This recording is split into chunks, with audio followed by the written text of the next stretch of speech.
Hello, I'm Ramdas, and this is Matthew Fox. and we have looked forward for a long time to the chance to just sit down and explore the universe together and explore our hearts together. And this is a great, great privilege to do this. And I appreciate this. I appreciate your coming. I'm looking forward to it also. The critical transformation moments in my life were the ingestion of psychedelics and critical moments with the ingestion of psychedelics, which led to me being thrown out of Harvard. How old were you at that time? I was 32. And at first, because I had spent my whole life becoming an institutional person, there was a tremendous amount of trauma for me in the sense of now I've really done it to myself. And at the same moment, when I gave the first press conference, since I was the first professor to be thrown out of Harvard in the 20th century, I experienced that everybody was looking at me as a loser because I had taken on Harvard and lost.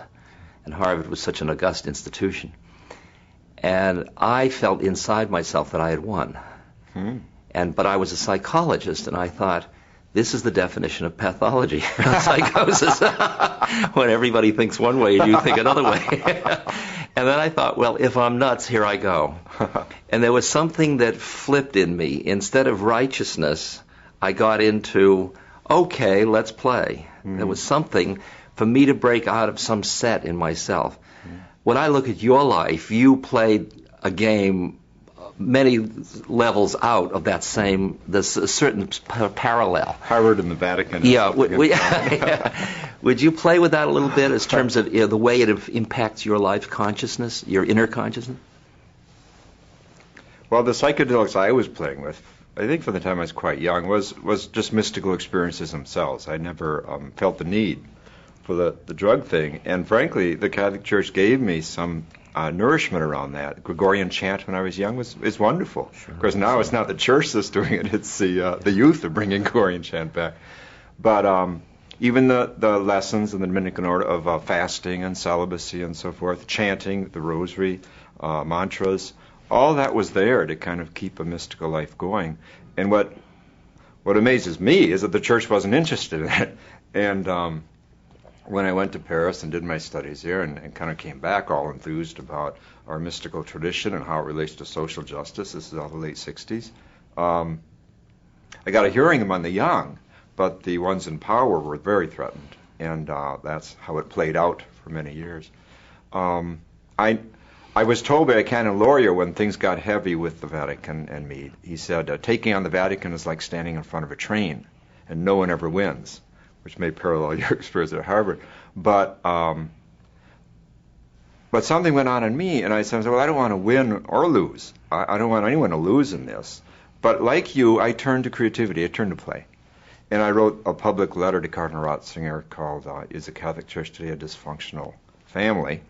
And that was my play, to kind of shine the light on what was really going on in the inner sanctums of the former sacred office of the Inquisition. And I too had to turn to play to keep alive and to make it useful for others.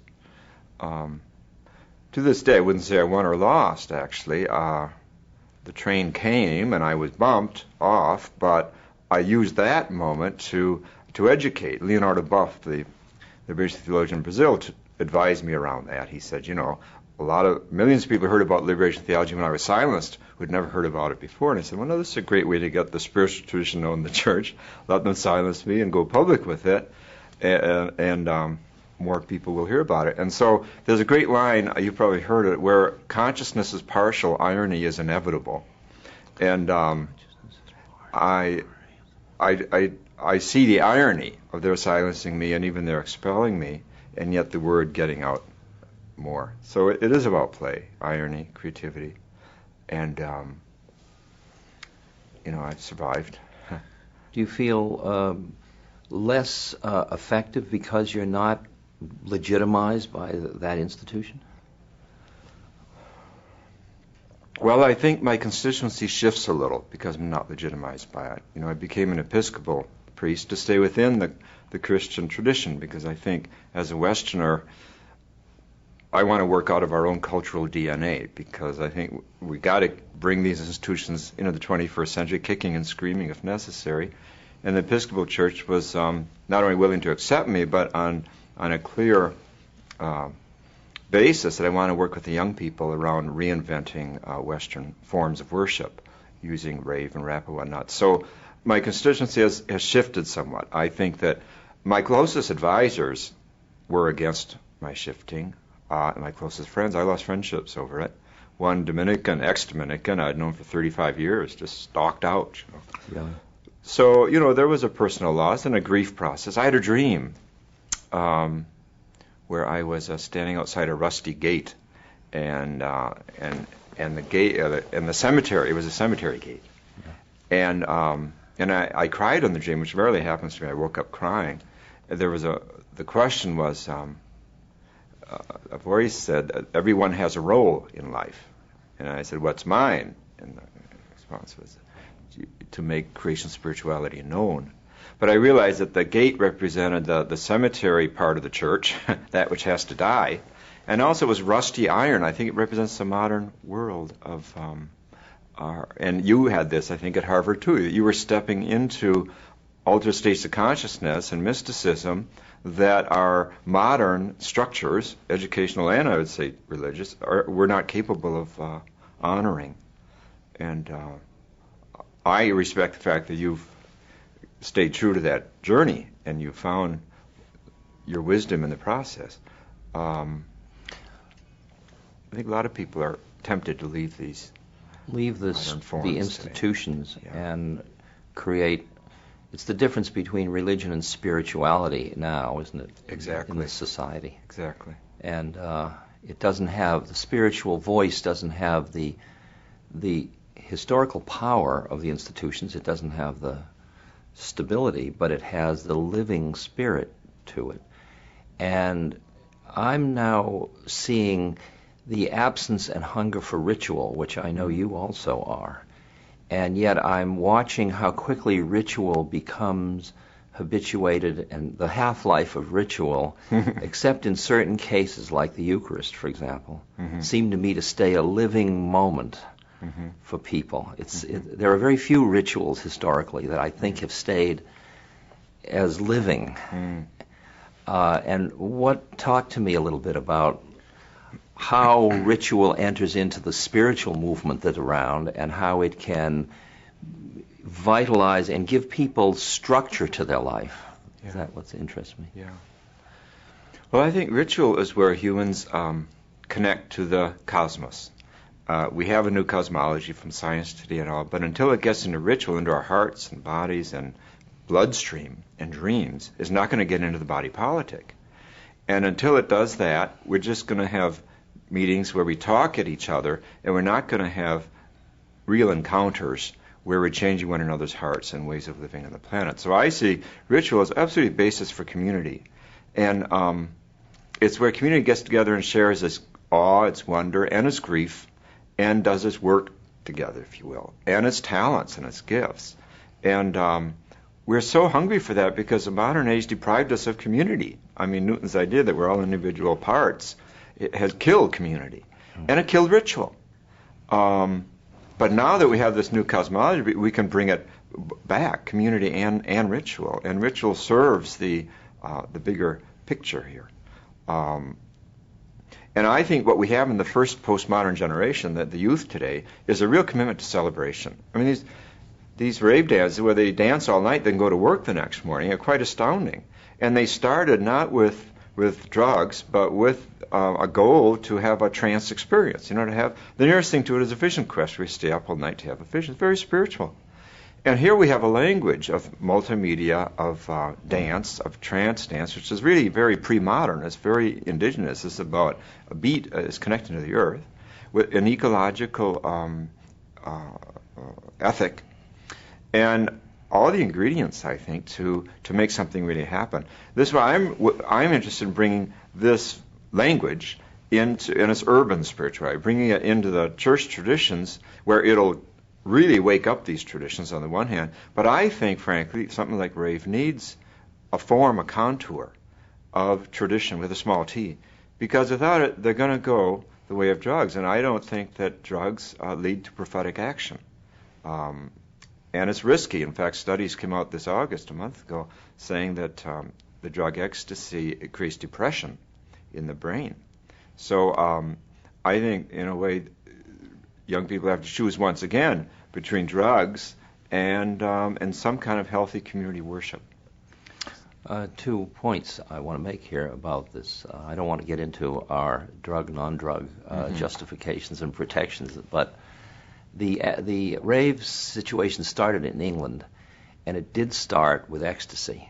However, the club in England where it started told me that after a time, there was a context created that was so powerful that people started to stop using ecstasy and just come for the context.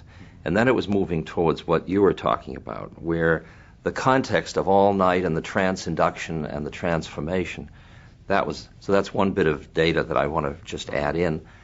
And the other one is the whole way the Grateful Dead was a phenomenon.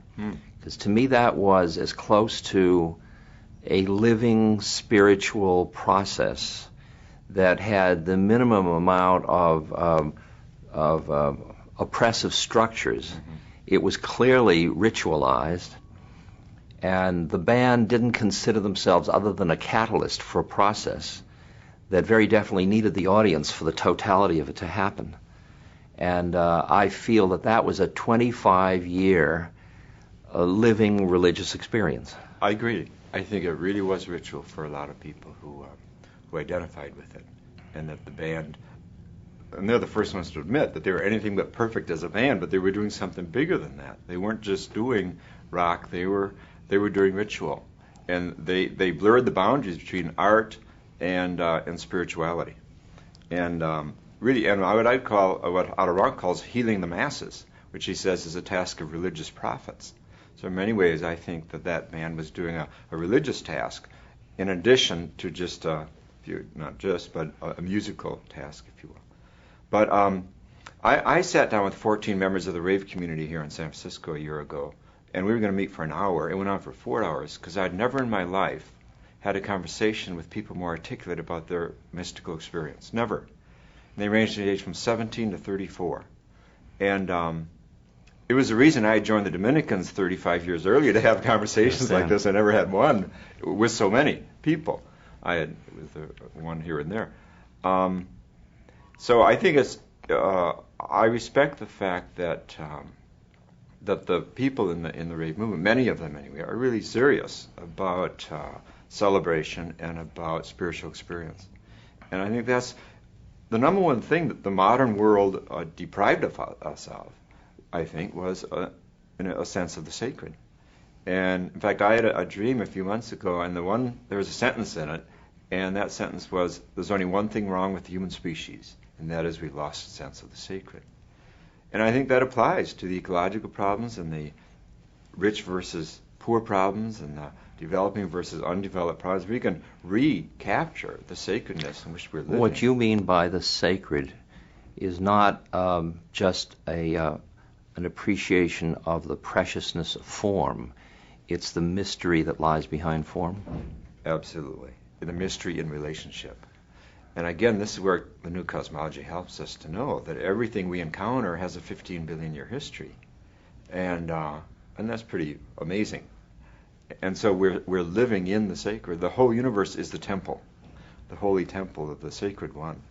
And we're all breathing that mystery and the essence of that relationship. How important do you think it is for people to have a metaphysic of a transcendent view of the universe, a view in which there are planes of reality that exist, of which this is just one, the physical, social, psychological is just one? Well, I think people do have to come to the realization that, frankly, I think we all had as children at some time, that our lives are graced. That is to say, there's an unconditional love and awe that has brought us to this point. Again, over 15 billion years, many things had to be just right. The moon had to be just the right distance from the Earth, and the ozone layer took 1 billion years to get just fine-tuned. And all galaxies had to be born, and supernovas had to explode, and all of these things had to happen so you and I could be here. So this sense of gratuity, of grace, unconditional love, I think that's an essential part of human survival. But does that suggest, I mean, if I listen to this as Carl Sagan, I will hear, well, think of all the ones that failed, and this is just a chance phenomenon. If I listen to it from inside myself, I hear perhaps there is some wisdom inherent in the system, behind the system, that I don't fully grok or understand.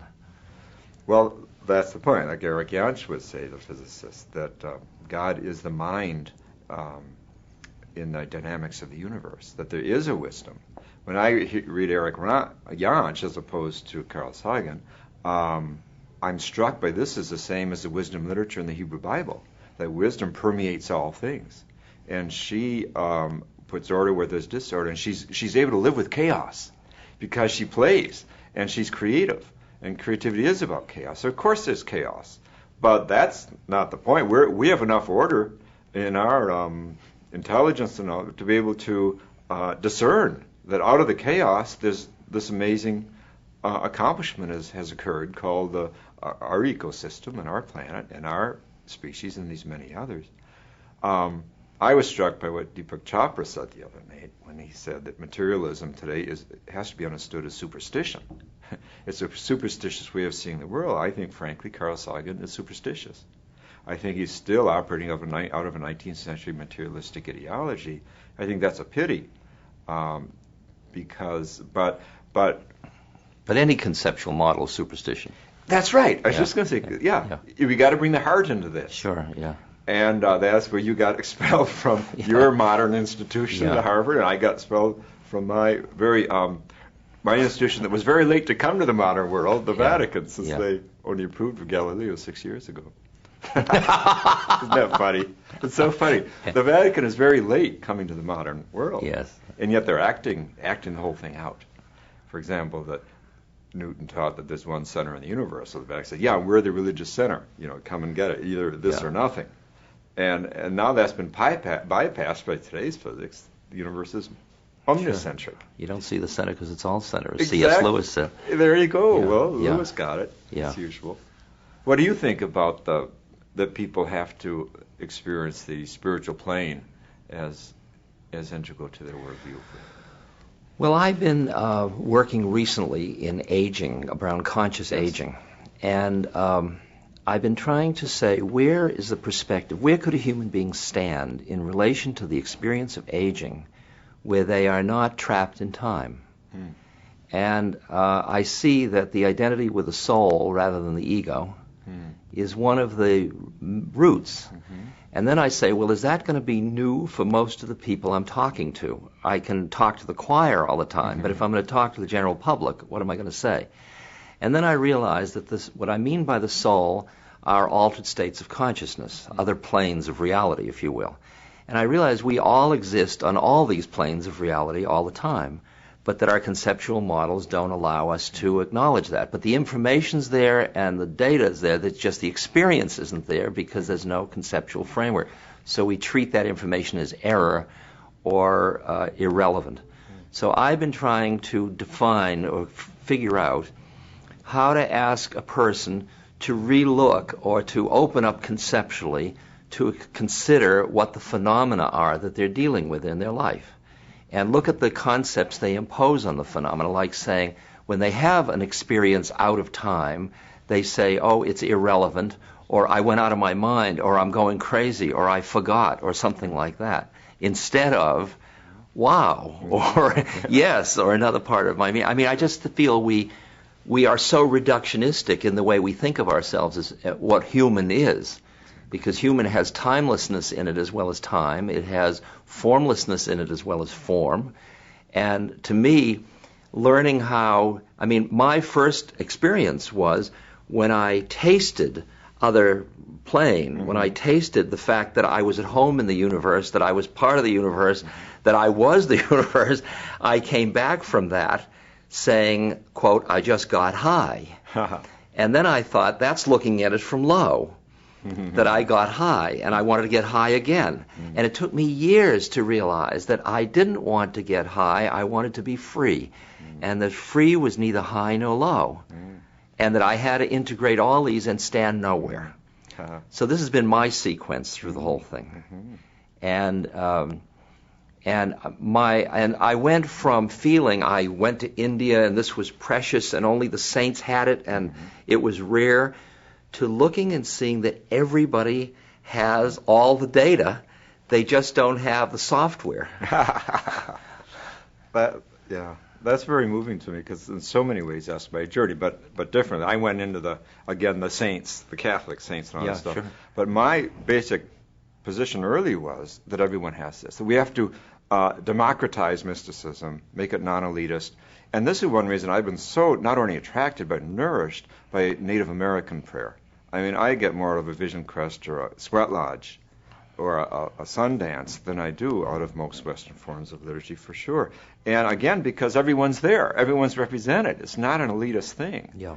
And this brought home to me how distorted our traditions can get in making mysticism so difficult. I read a book 2 years ago by a Jesuit, and in it he goes on and on, chapter after chapter, about all these hard things you have to do to get spiritual. And towards the end he says, so if you do all these things and do them right for 53 years, by the time you're 54, you'll have your first mystical experience. I just screamed when I read that. Where was this guy in his childhood? We're all born mystics. We're all born with a natural relationship to the whole. Yeah. And it's holy because it's about awe. And the question is, who's taking this away from us and at what age and why?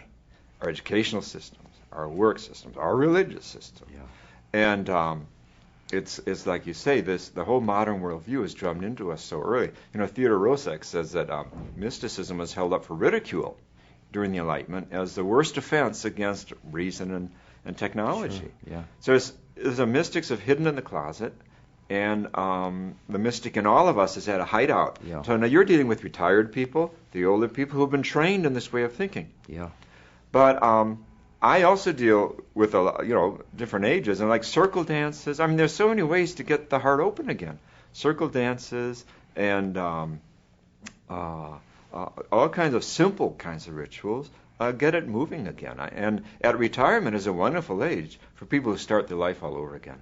Instead of heading for the golf course, they ought to head for some good, sound spirituality programs. Well, I want you to know that I play golf, and I do it as a meditative practice, and I'm finding that I play usually in the middle of the week with retired Republicans, and that I go where the world needs me. Ministry of the golf course. But since I was born Jewish and I went back into Judaism to sort of explore the roots and what genetically it meant that I was born, I was Jewish on my parents' side, so to speak, and how to work with that. One of the things that caught me off guard a little bit was the criteria for saying that a valid internal experience, internal experience was spiritually valid. And I was not a false prophet. And it had to do with whether it supported the visions of Isaac, of Abraham, if it went at all deviant from a set of very rigid criteria, I was not to say it, I was not to trust it. And when I found a spiritual text that told me not to trust my intuitive heart or wisdom, I couldn't accept that. I didn't want to do that. Because I thought, how would I know that I'm a Jew if I didn't trust something inside myself? And they say, trust it for that, but don't trust it for that. And I just realized I couldn't play that game. And I didn't want to reject it out of hand. I just felt that it rejected me. It rejected my truth. Do you hear that issue?